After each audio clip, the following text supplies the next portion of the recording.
To welcome to our fifth episode of the Meet the Coaches series, Charizard's First Flight.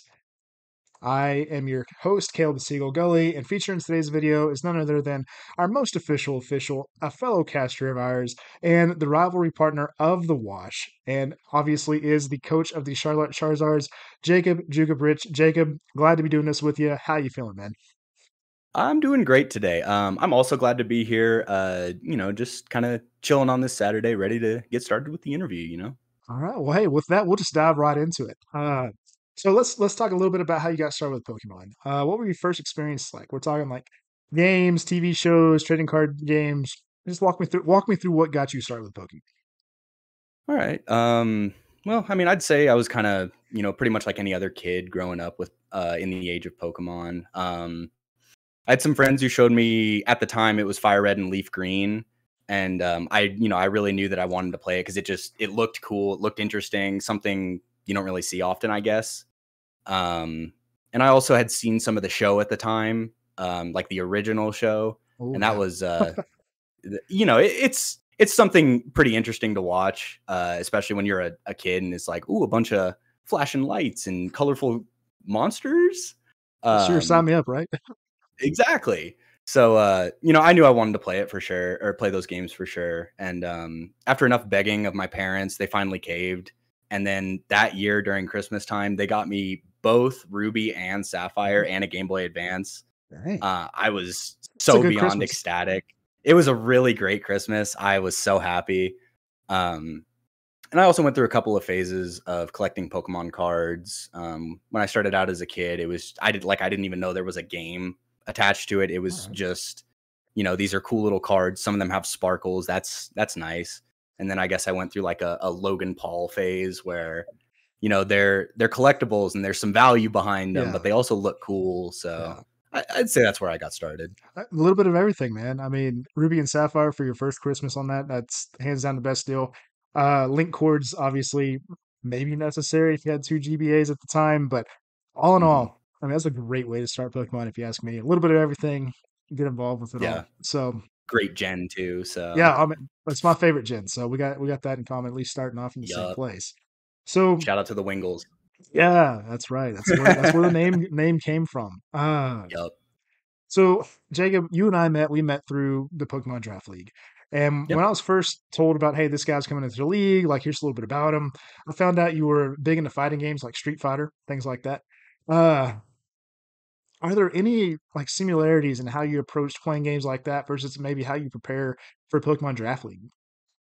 Ooh, that is an interesting question. We'll get right Okay, into it. so I'll start off by saying I have never been to a fighting game or Pokemon tournament. Neither have I I. do wish to go to both at some point, but I've been lucky enough to have friends who share a similarly competitive mindset.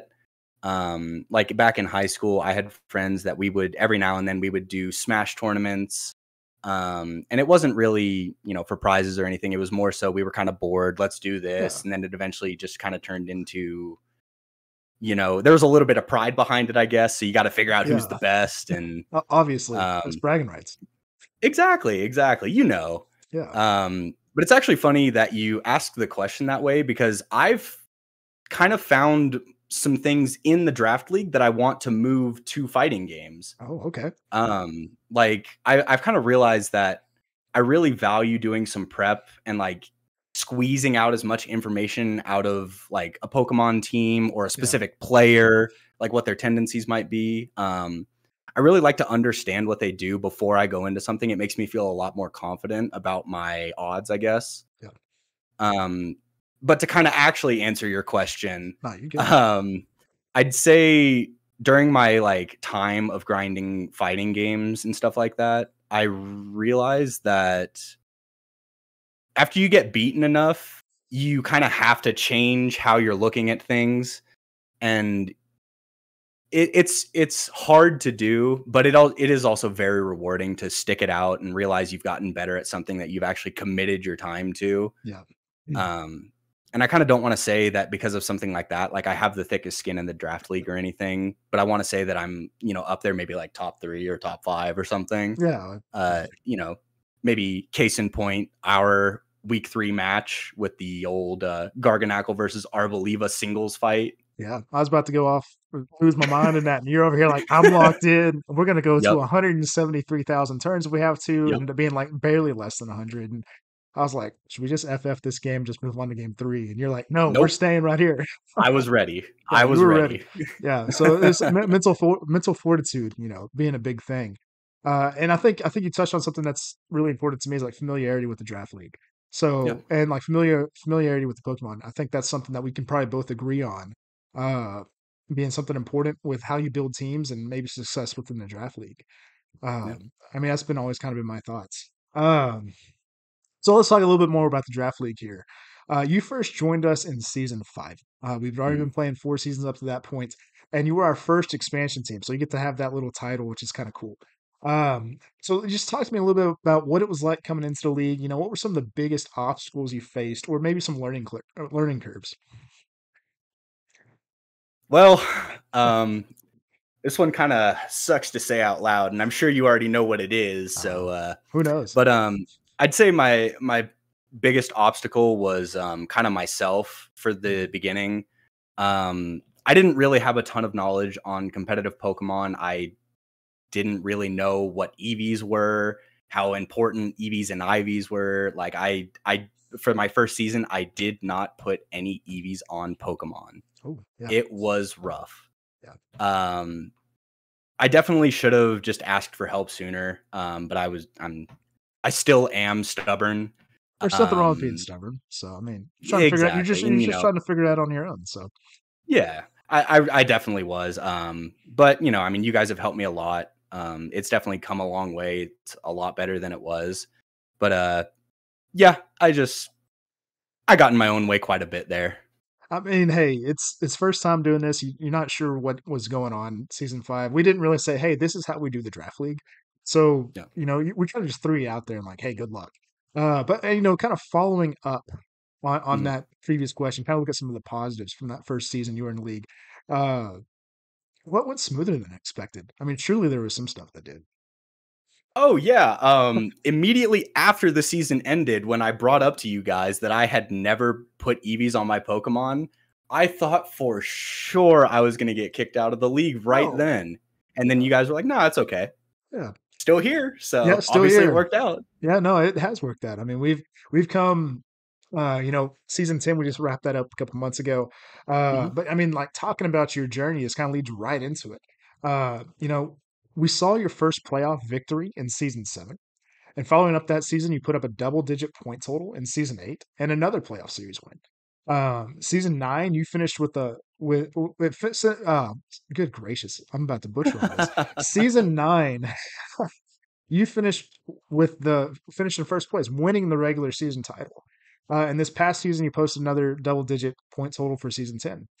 So those are really good finishes and obviously progressing forward. So what clicked for you the past 4 seasons to get you to where you're consistently finishing the top half of the league? Um, this is kind of a mix of like my previous responses a little bit because it's Yeah, like it's a little bit of mindset. It's a little bit of like, I realized I like to do the prep and I like to that gives me a little more yeah. confidence. Um, oh, and I think I'd also like to I don't want to brag a little like too Oh, go much on for it. myself, but This like, has Charlotte Charizards in the background. There's bright orange everywhere. This is all about well, you, that's man. true. Take the That's moment in. true. It Take the does. moment in. Um, I think my drafts are usually pretty good. I agree with that. I mean, even season 1 when I had no idea, I somehow managed to get Kyogre and Whimsicott, which Yeah. is if people know what that is, like, Um, so I think I've had some really good drafts. And it's taken time for me to learn how to pilot them and how to put EVs on them. Um, but I'd like to give a special shout out to my season 9 draft, minus the Reggie Steele. But other than that, I think that was like my peak drafting. Hey, there you go. I mean, that was not so long ago either. I mean, I was into Gen Exactly. 8 last season to Generation 8. Now we're all figuring this out in Generation 9. Yeah. Um, so I mean, let's talk about Generation 9 here. I mean, it brought quite a few changes in to the whole Pokemon series and how we handle the draft league, and on what the tier system Yeah. looks like. How do we handle new mechanics, everything like that. So, where did my question go? No, what it's I'm back on track. I'm back on track. Golly, I'm Okay. a terrible host here. It's So all good. in previous seasons, you always like the word the mystifying move sets. Yeah. It was kind of awarded to teams who used most diverse move sets, most creative move sets, something along those lines. With season 10, you changed the terrifying Terra award. Mhm. What brought the change to focus on Terra types versus unique move sets? Um, so whenever I was first coming up with this award, I thought that this would be more in the spirit of mystifying move sets than maybe it sounds like. Yep. Um, a pretty good bit of moves got taken away or kind of moved around on Pokemon from Gen 8 to Gen 9. Like a lot of Pokemon lost Scald and, some people, Grassy Surge on Rillaboom and stuff like that.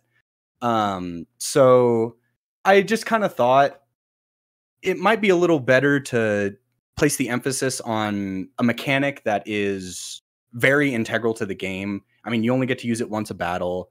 And if you can find a really creative way to Terra your Pokemon, like, maybe you use a Terra Ghost on something that doesn't normally Terra Ghost and it wins you the series. Yeah. I thought it'd be really cool to put some emphasis on that, basically. Yeah. I mean, Terras was brand new to everybody, and so I Mhm. think focusing on that was a nice little touch because you like to always do deep dives within what we have available to us, and how we use the tools from each generation. And so, seeing you do that was kind of cool, and just seeing what we had available there. So I mean, going back to your drafting, you say drafting felt like it was one of your strong suits from season 9. You had a pretty good draft in season 10. Season Oh, 10, thank you. we saw that you picked up a new pseudo legendary Excalibur. What did you like so much about the Pokemon that caused you to commit to it in the very first round? Uh, Unique typing, good Yep. stats, some priority moves, and Glaive Rush. Those four So reasons right there. that's Um, yeah. I mean, yeah, I mean, I don't think it's like not as too strong as I complicated. had initially thought, Yeah. but it's a real treat to use. I mean, what's the other Pokemon? Reshiram, that's Dragon Ice. So you don't Uh, really. yeah, I think something like that. I think it's either Reshiram or Uh, Zekrom. I believe it's Reshiram, but Kyurem. is it Because Kyurem? it Okay. fuses. Yeah, that's how you say it. I can't say Pokemon names. Everybody knows this by now. It's a miracle I got Excalibur out there. That is pretty true. But yeah, I mean, I think it's just like it's fairly unique. And it's also you can use a few different sets. Like you could go something like Loaded Dice, you could go Life Orb, you could go Choice Band, you could go Assault Vest. And you can still do pretty decent damage, like no matter what you run. So I think it's just a really fun Pokemon to use. Also, Thermal Exchange, really cool ability. Well, absolutely. I mean, just any fire type just boosts your attack, basically. I mean, what's not to love? And immune to Will-O-Wisp. Yeah, Like, and I think it's it's like great. what was the base attack on that? Like 130, 140, something like that. So I mean, this thing's a It's monster. something ridiculous, So yeah. you would love to burn it, and you're just like, nah, forget that. We're just gonna take that. We're just gonna run through your team, Glaive Rush. We might protect next turn, but we got Ice Shard to finish you off, and you somehow miraculously live that. So Excalibur was a lot of fun just to see from my perspective playing against it in the league. So you know, Gen 9 had a lot of new pieces. So I was, one of those Pokemon that I didn't know anything about, and just seeing how you piloted that was a lot of fun. And because it's brand new to me, I don't know how it worked. And Yeah. I thought you did a really good job with it. Mm, thank you, I appreciate that. Maybe we look out for it next season, maybe gets a Chien Pao partner next to it or something. Ooh. Who Oh, knows? there Who you go. Got knows? the double ice types, just wrecking the league. Mhm. Lowering that defense stat to just make it even stronger. Sounds like a Yep. pretty good season 11 strat to me. So I want to make sure that doesn't happen. You won't. You won't. You won't take my Chien Pao. That'd be I mean, it that'd be a depends on what little that draft order suspicious. looks like. I mean, you never know. You never know what that looks That's like. true. That's Uh, true. so digging into this past season a little bit more, season 10. Yeah. This was the first time I had like a reset within the draft league by going into new generation. So everybody's kind of on this new playing or same level playing field. Nobody has previous experience about other than what they did like with their playthroughs. Uh, as an expansion team, kind of came in maybe a little bit, I don't know, behind the curve, but there was a learning curve involved when he came in season 5. So, talk to me about the differences on how this feels with season 10 versus season 5 or even season 8, what was Yeah. that comparison like? I actually think you nailed it right on the head. Um, I didn't mean to I take the mean, okay, answer. so you really like you didn't, but you definitely got there. Okay, so season 10 was definitely wild. It felt compact, but I kind of liked it. It felt like a good introduction, I guess, to what Gen 9 is going to be. Um, to me, it kind of like it allowed us to weed out what's kind of good and what's kind of not so good so far. And then it gives us a better idea of what we can do with our returning Pokemon that we already Yeah, have some decent yeah, knowledge on. And so, it's not just kind of we're jumping straight in and we're messing with Garganackle and Superior at the same time. You know what I mean? We yeah, have more knowledge than just jumping straight in with it. yeah. So I mean, it's a whole different roster too. And it so is. I think that reset, I mean, even for me, it felt a lot like season 1, where, nobody knows what's going on. So Mhm. that was, as an experienced player who's been doing this all 10 seasons, that was how it felt to me. And I think season 11, and you may correct me if I'm wrong here, I think season 11 almost is going to have that same reset feeling than season 10 did, just because we have new Pokemon coming in, Yes. home is going to be integrated, a lot more Pokemon. So, Yeah. I don't know if it's gonna be like as hard of a reset as season 10 was, but we're definitely gonna have to do some mental gymnastics, I guess you could say, to try and yeah, figure out how good everything is, where everything has to go. yeah. So, Yeah, that's always the but hard it'll be part, fun. but absolutely, I think it'll be a lot of fun to Oh experiment yeah. and moving forward, see what we got, see what kind of draft you cook up because you always come up with some good ones.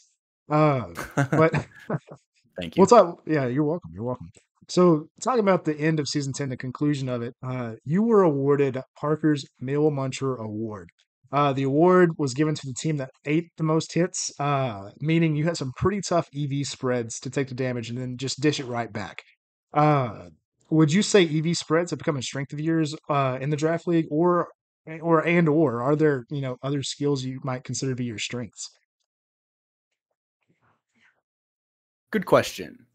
Um, I don't exactly think my strength is in doing EVs because I don't really go to the calculator that much. I kind of just I mean, wing I it a mean, lot of the the time. award says you might have done it. So I mean, Okay, I go every now and then, but I think like my strength is more so that I have a decent understanding of what Pokemon are slower and bulkier and like, yeah, kind of want to play that way. And then it's just I try and build my drafts more so around like an idea. So it's, if I want to have like a slower, bulkier team, like my season 9 draft where I had Primarine or not Primarina, Tapu Fini, excuse yeah. me, Incineroar, some other bulky Pokemon like Glastrier and stuff. Thank you, Chris, for the Glastrier. Um, yeah, I think it's just I kind of have found that I like to use Pokemon that can take a hit and then kind of dish a little more back. And I don't really attribute that as much to EVs. I think that's more so just the Pokemon that I like. You know Yeah. what I mean? I mean, So, you still have to identify those Pokemon within a huge spreadsheet that we usually use for our tiers. So I mean, there is definitely some skill that it takes to realize that, hey, I can take the damage, but also get enough to where I can still win these 1v1s or win these 2v2s. So I mean, definitely a valuable skill in identifying those Pokemon. Uh, mm. at least that's my perspective. So and I think you've done a really good job at doing that. So final question we've kind of been using a lot with these interview series, or at least having it mixed in. Uh, what has been your favorite memory in the draft league? Honorable mentions that are definitely not my favorite, but they live in the annals of Draft League history. It's Pogbox and Flamethrower Primarina. Those are pretty iconic. Yeah, they're out there. If you know, you know. Ali, I know you know. Um, my personal favorite memory, okay, I'm gonna do it in like two Oh categories. yeah, no, that's perfectly fine. Um, Perfectly fine. so in terms of being competitive, I'd say it's probably season 9 as a whole. Um, I think I could have definitely won that season. I'm not ashamed of how it ended. It is what it is. I'm okay with it. But I'm still proud that I made that draft. I'm still proud that I got first in the regular season. I think I'm the first expansion team to get first in the regular season, so I'll take that. Yeah, I mean, I'll go back and fact check it, but I think you're right. I think you're right about that. So, Thank you. But yeah, I mean, it's just been. I think season 9 so far has been my peak, but I'm still hoping to grow from there. And as for my favorite fun times memory, it's probably most, if not all, of the draft nights with the boys. spreadsheets and I maybe a beverage. exactly. I just really like doing drafts in general. Like Chris and I have done quite a few just random mock drafts, Yeah, just to pass time. you're And it's crazy also about just doing really that. fun. Well, when you're bored, you're bored, Uh, But it's just really fun to have everyone just kind of chilling, maybe enjoying a drink, maybe just, doing whatever. And everyone's just chilling out and having a great time. So, yeah. No, it's always a good time, those draft nights. Definitely a highlight of yeah. mine. But Jacob, I wanted to thank you for doing this interview with me. We're kind of hitting that time limit that we're kind of set on and everything, but I appreciate you taking this time. It's been a lot of fun. I've learned a little bit on the comparisons on Pokemon Draft League and Street Fighter like games that I didn't know existed. So I appreciate you taking the time, and it's been a lot of fun sitting down and talking with you. Yeah, it's been a great time. Thank you for putting together these questions. They actually made me think quite a bit other than just, what's your favorite Pokemon or We, whatever, we can do I that too mean, next time if we have to. But hey, yeah, let's do it. I'd love to answer why Charizard is probably my favorite yeah, Pokemon. well, we'll have to But save that for another time. So all right. Well, thank you. yeah, well, thank you. I appreciate you, and we will see y'all in the next one with episode 6 coming up next. Until then, have a nice day.